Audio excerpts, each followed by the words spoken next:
So let's talk about roster changes. And we could say transfer portal, that's fine. But it's not just transfer portal. So things are looking different, are going to look different for Ole Miss. Things are going to look different for Mississippi State, and maybe a little bit of a surprise on the Mississippi State front. Not like knock you out of your seat surprise, but maybe a little bit of surprise. Makai Polk is entering the NFL draft. Announced over the weekend that he was not returning to Mississippi State, was going to enter the NFL draft. A remarkable season for Makai Polk, leading receiver for Mississippi State by 1 million. Transfer into Starkville. And Borky, you were talking, you and I were talking about this earlier today. We were talking about it this morning on our production call. Makai Polk is the example of why the transfer portal is great. There are plenty of examples of the negative.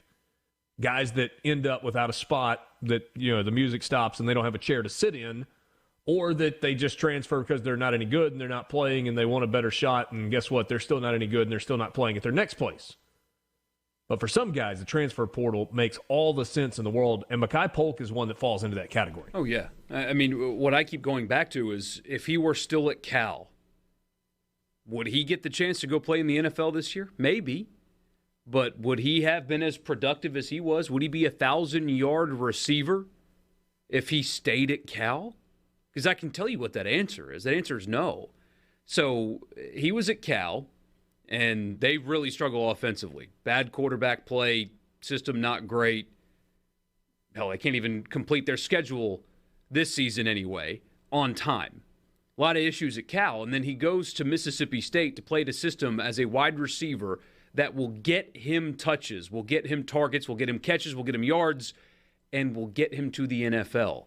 He's now got film, 1,000 yards worth of it, against the best defenses in college football. Texas A&M, a team filled with 5 stars. He can show that film to NFL teams now, an opportunity that he would have never gotten at Cal.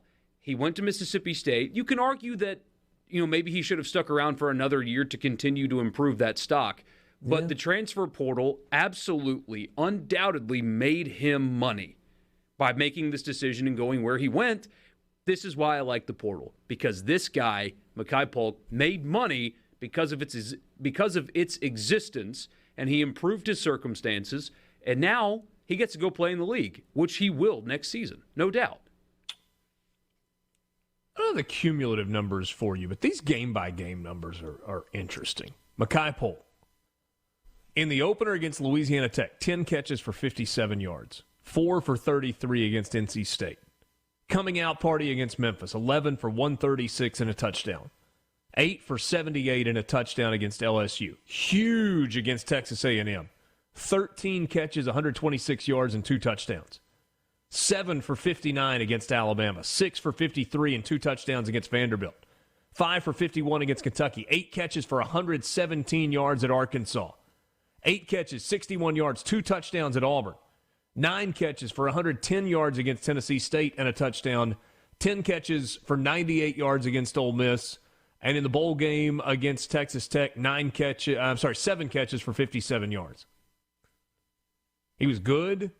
He was consistent. He caught basically everything that was thrown his way. Got into the end zone a bunch. You got to be happy for Makai Polk. But it's a big loss for Mississippi State also. It is. It absolutely is. They get a lot of pieces coming back, right? You get your quarterback, you have your running back room. It is a pretty talented group of receivers. But we'll see what this offense is going to be next year. It's not as loaded as it's being made out to be. Now, I still expect them to continue to take steps and all that. When you when you return your quarterback, it helps. But now you're losing what you can argue is your best offensive player in Charles Cross. You lose your right tackle, and now you're losing your best wide receiver. So we'll see if they dip their toes into the portal again or somebody steps up. But, yeah, it is a significant loss for sure. He's really good and stable, especially reliable in that offense. And I don't think many people, I could be misreading it, I don't think many people expected him to go. Maybe he got really good feedback. Yeah, I mean that's got to be the reason, right? I mean, you don't just go for the sake of going. You go because you think you've got a chance to make a difference at the next level and to get paid at the next level. So, yeah, I mean, on the offensive side, Mississippi State, they got a lot of work to do in the offseason. Got to shore up the offensive line. Got to figure out who the go-to guy is in the passing game. Got to continue to have Will Rogers develop and play at the high level that he's playing.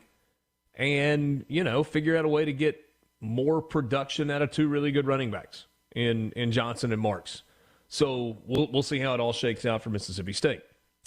After the game on Saturday night, almost immediately after the game, Jerrion Ealy let it be known that he had played his last game at Ole Miss. There were people that thought the wording of how he put that out there, how it was reported, was strange. Last game at Ole Miss, is he going to enter the transfer portal?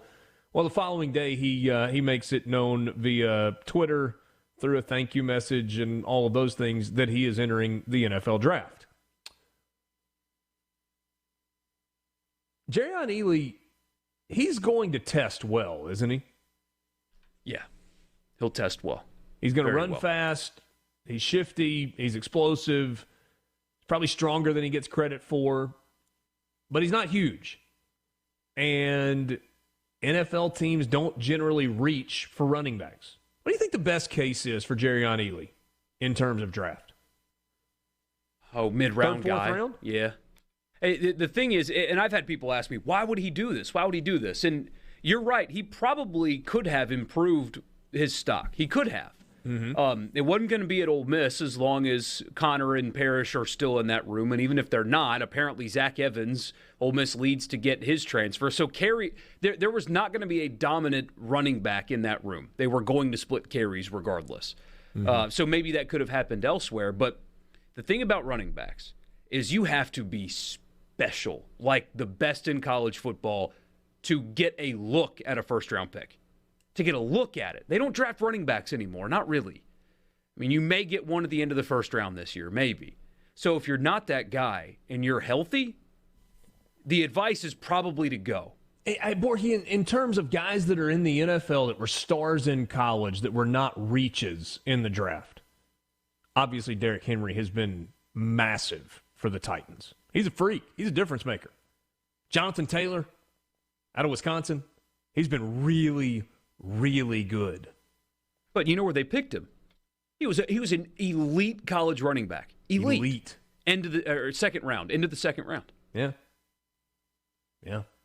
NFL teams believe they can go get a running back. I like Jerrion Ealy. I hope it works out well for him. Hope he's able to find a home and really have. I think it was the right decision, especially at running back. I mean, you've only got so many. I mean, this is cliche, forgive me. There's only so much tread on the tires, though, when you're talking about running back. And it's like that is a position where you age faster than anywhere else on the football field. Zeke Elliott's a great example, right? Yeah, Zeke Elliott. Saquon Barkley. Yeah. Christian McCaffrey can't stay healthy, and Jerrion Ealy's already had shoulder surgery. Yeah. So I'm with you. If I were advising him and you got feedback that you're going to get drafted not in the last round, that you're going to get drafted in the make the roster rounds, 1 through 5. Yeah. You're healthy? Go. And then the transfer portal news that has probably grabbed the most attention, because it's the player that has grabbed the most attention for Ole Miss cumulatively over the course of the last 3 years. John Rice Plumlee is entering the transfer portal. Now, most people think that he's headed for UCF to go play in Gus Malzahn's offense. Does that make sense? It does make sense. I mean, that's kind of the level where this is. A lot of people are asking, like you said, because he's extremely likable and he's from Mississippi, and there was one game in garbage time against LSU where he ran for a lot of yards, and people are still hanging on to that. But we've gotten the question 10 times on the text line, why is he transferring to play? That's why. Because and he wants to play quarterback, too. He was not going to play quarterback at Ole Miss. Lane Kiffin likes to throw the ball, needs an effective passer, and he is not it. I mean, we've seen it. He wants to play, and it's that simple. He wasn't going to play at Ole Miss. It's not because Lane Kiffin didn't like him.